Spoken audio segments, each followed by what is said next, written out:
નમસ્કાર. દિવસભરના તાજા સમાચારોમાં તમારું સ્વાગત છે. તમારી સાથે હું છું પિનલગીરી ગોસ્વામી. સમાચારો વિસ્તારથી જાણીએ એ પહેલા મહત્વના સમાચારો ઉપર એક નજર. મિત્રો, આંગણવાડી કર્મચારીઓ માટે સૌથી મોટા સમાચાર સામે આવ્યા છે. રાજ્ય સરકારે લીધો છે મોટો નિર્ણય. ત્યારે વાત થશે રોગચાળો અટકાવવા માટે અમદાવાદ મ્યુનિસિપલ કોર્પોરેશન દ્વારા અભિયાન હાથ ધરવામાં આવ્યું છે.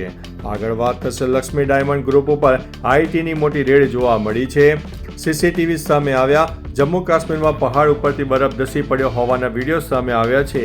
ત્યારે વાત થશે બાંગ્લાદેશી પત્રકારોને વિશ્વકપમાં નો એન્ટ્રી મળશે. ત્યારે વાત થશે ગીરના રોપવે સેવા બંધ કરવામાં આવી છે.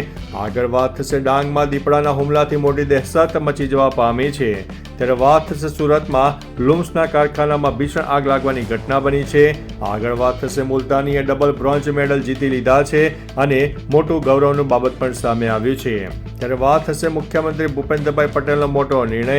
આગળ વાત થશે અજીત પવારનો છેલ્લો ફોટો ગઈકાલે સામે આવ્યો હતો. હવે મિત્રો સમાચારો વિસ્તારથી.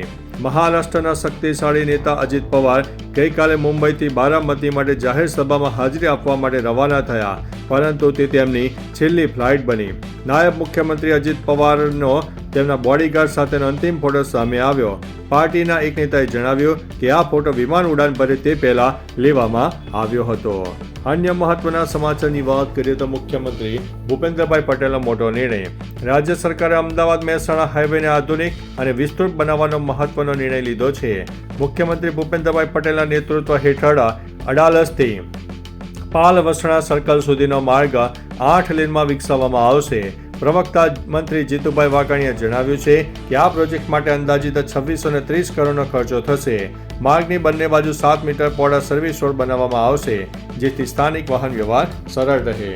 અન્ય મહત્વના સમાચારની વાત કરીએ તો મુલતાનીએ ડબલ બ્રોન્ઝ મેળવ્યા છે. બરોડામાં યોજાયેલી ઓપન બરોડા બેડમિન્ટન ચેમ્પિયનશિપ 2026માં ધાંગધ્રાની યુવા ખેલાડી આયમન મુલતાનીને શાનદાર પ્રદર્શન કર્યું છે.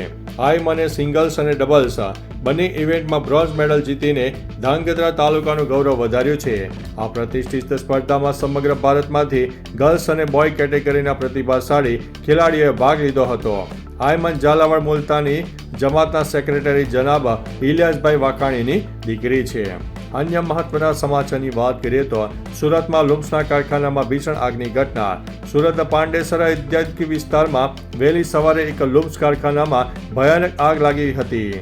કાપડના જથ્થા અને મશીનરીને કારણે આગ જલ્દીથી વિકરાળ બની ગઈ, જેના કારણે આકાશમાં કાળા ધુમાડાના ગોટા ઉડ્યા અને આખા વિસ્તારમાં અફરાતફરી મચી ગઈ. આગની જાણ થતાં જ કારખાનાના શ્રમિકો જીવ બચાવવા માટે બહાર દોડી આવ્યા. સદભાગ્યે હજુ સુધી કોઈ જાનહાનિના અહેવાલ મળ્યા નથી. અન્ય મહત્વના સમાચારની વાત કરીએ તો ડાંગમાં દીપડાના હુમલાથી દહેશત. ડાંગ જિલ્લાના સુબીર તાલુકાના દહેર ગામના ધામણ વિહીર ફળિયામાં ગઈકાલે રાત્રે દર્દનાક ઘટના બની. 5 વર્ષની નાની રિયાબેન ઘરના આંગણે રમી રહી હતી, ત્યારે અંધારાનો લાભ લઈને દીપડાએ તેના પર હુમલો કર્યો. માતા પિતા સુગર ફેક્ટરીમાં મજૂરી કરવા ગયા હોવાથી બાળકી દાદી સાથે ઘરે હતી. બાળાની હાલત અત્યારે ગંભીર છે અને નાજુક અને ચિંતાજનક હાલતમાં જોવા મળી છે. અન્ય મહત્વના સમાચારની વાત કરીએ તો ગીરના રોપવે સેવા બંધ. જૂનાગઢ પ્રખ્યાત ગિરનાર પર્વત ગઈકાલે વહેલી સવારથી પવનની ગતિમાં અચાનક વધારો થતાં રોપવે સેવા બંધ કરવાનો નિર્ણય લેવામાં આવ્યો. એશિયાના સૌથી મોટા રોપવે પ્રોજેક્ટમાંથી એક હોવા છતાં ઊંચાઈએ તેજ પવનને કારણે ટ્રોલી ચલાવવાનું જોખમી બનતા આ નિર્ણય લેવામાં આવ્યો. મેનેજમેન્ટે મુસાફરોને સુરક્ષાને પ્રાથમિકતા આપીને વહીવટી તંત્ર સાથે સહમતિથી આ સેવા બંધ રાખવાનું જાહેર કર્યું હતું. અન્ય મહત્વના સમાચારની વાત કરીએ તો બાંગ્લાદેશી પત્રકારોને વિશ્વકપમાં no entry. T20 world cup 2026 પૂર્વે ICC દ્વારા બાંગ્લાદેશના આશરે 150 જેટલા પત્રકારોના મીડિયા એક્રેડિટેશન અરજીઓ નામંજૂર કરવામાં આવી છે.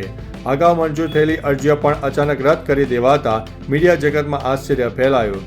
BCB મીડિયા કમિટીએ પુષ્ટિ કરી છે કે આ વખતે એક પણ બાંગ્લાદેશી પત્રકારને પરવાનગી અપાઈ નથી. વરિષ્ઠ પત્રકારે આ નિર્ણયને પક્ષપાતી ગણાવીને ICC પાસે સ્પષ્ટતાની માંગણી કરી છે, જેથી ટુર્નામેન્ટના કવરેજમાં અવરોધ ન આવે. અન્ય મહત્વના સમાચારની વાત કરીએ તો જમ્મુ કાશ્મીરની પહાડ પરથી બરફ ધસી પડ્યો. જમ્મુ કાશ્મીરના સોનમર્ગમાં સતત હિમવર્ષાને કારણે હિમપાત થયો છે. મધ્ય કાશ્મીરના ગાંદરબલ જિલ્લામાં આવેલા સોનબર્ગ રિસોર્ટ વિસ્તારમાં આ ઘટના બની. જેમાં અનેક હોટલોને નુકસાન પહોંચ્યું છે. હાલ સુધી કોઈ જાનહાનિના સમાચાર નથી. ઘટનાની જાણ થતાં જ બચાવ ટુકડીઓ ઘટના સ્થળે પહોંચી ગઈ હતી. અધિકારીઓ પરિસ્થિતિ પર સતત નજર રાખી રહ્યા છે. હવામાન વિભાગે અગાઉથી એવું લાંચ એલર્ટ પણ જારી કર્યું છે. અન્ય મહત્વના સમાચારની વાત કરીએ તો લક્ષ્મી ડાયમંડ ગ્રુપ પર આઈટીની રેડ. જાણીતા ઉદ્યોગપતિ ગજેરા પરિવારના માલિકીના લક્ષ્મી ગ્રુપ પર વહેલી સવારથી આવકવેરા વિભાગે વ્યાપક સર્ચ ઓપરેશન શરૂ કર્યું. ડાયમંડ, એજ્યુકેશન અને રિયલ એસ્ટેટમાં ક્ષેત્રમાં મોટું નામ ધરાવતા આ ગ્રુપ ગુજરાતના અનેક સ્થળે 150થી વધુ અધિકારીઓની ટીમોએ એક સાથે તપાસ શરૂ કરી. તેમના ભાગીદારો તરુણ ભગત અને પ્રવીણ ભૂતના ધંધાકીય સ્થળો, રહેણાંક મકાનો અને વિવિધ પ્રોજેક્ટ ઉપર પણ તપાસ ચાલી રહી છે. અન્ય મહત્વના સમાચારની વાત કરીએ તો રોગચાળો અટકાવવા એએમસી દ્વારા અભિયાન. અમદાવાદમાં પાણીજન્ય રોગચાળો અટકાવવા માટે એએમસી દ્વારા વ્યાપક તપાસ અભિયાન ચલાવવામાં આવી રહ્યું છે. આરોગ્ય વિભાગની ટીમે ક્લોરીન ડોઝર વગર પાણી પુરવઠો કરતા 15 વોટર સપ્લાય એકમોને સીલ કર્યા છે. શહેરના વિવિધ વિસ્તારોમાં 1758 પાણીપુરી અને સ્ટ્રીટ ફૂડ લારીઓને તપાસ કરી. સ્વચ્છતા અને ખાદ્ય સુરક્ષાના નિયમોના ઉલ્લંઘન પર 1013 અખાદ્ય પદાર્થો જપ્ત કરીને નાશ કરાયા છે. 424 લારીઓને નોટિસ આપીને દંડ વસૂલવામાં આવ્યો છે. અન્ય મહત્વના સમાચારની વાત કરીએ તો રાજ્ય સરકારનો મોટો નિર્ણય. ભારતીય મજદૂર સંઘ અને આંગણવાડી કર્મચારી મહાસંઘની સતત રજૂઆતો બાદ રાજ્ય સરકારે મહત્વનો નિર્ણય લીધો છે. મહિલા અને બાળ વિકાસ વિભાગે ઠરાવ જાહેર કર્યો છે કે હવેથી રેશન દુકાન કે ગોડાઉનથી આંગણવાડી કેન્દ્ર સુધી અનાજ વહનના ખર્ચ પેટે દરેક કેન્દ્રને 2400 રૂપિયા સુધીની રકમ મળશે. અગાઉ આવો કોઈ વહન ખર્ચ મળતો નહોતો, જેના કારણે બહેનોને મુશ્કેલી પડતી હતી. સીએમ અને મંત્રી મનીષાબેન વકીલને રજૂઆતો કર્યા બાદ આ રાહત મળી છે. તો ચાલો મિત્રો, ફરીથી દેશ અને દુનિયાના સુપરફાસ્ટ સમાચાર લઈને મળતા રહીશું. ત્યાં સુધી અમને રજા આપશો. નમસ્તે.